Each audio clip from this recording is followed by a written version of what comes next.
এবার আমি একদম হালকা জাল দিয়ে 10 থেকে 15 মিনিট আমি হালকা জালে রেখে দেব। তাহলে আমার বিরিয়ানিটা একদম পারফেক্ট হয়ে যাবে, ভাতটাও সেদ্ধ হয়ে যাবে। আমি এবার রেখে দেব।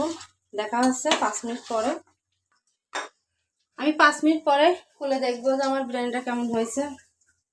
খুব সুন্দর হয়েছে।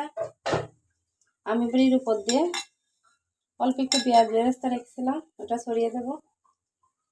আর আলু বাকারা দিয়ে দেবো। আলু বাকারা সবার লাস্টে দিতে হয়, নাই গলে যায়।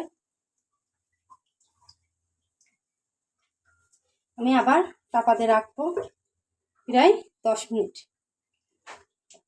আমি তো মোরগ পোলাও বা কাচ্চি বিরিয়ানি আমি দুইটাই বলুন, আমি লেগ পিস দিয়ে করলাম। খুব সুন্দর হয়েছে, ঝরঝরে।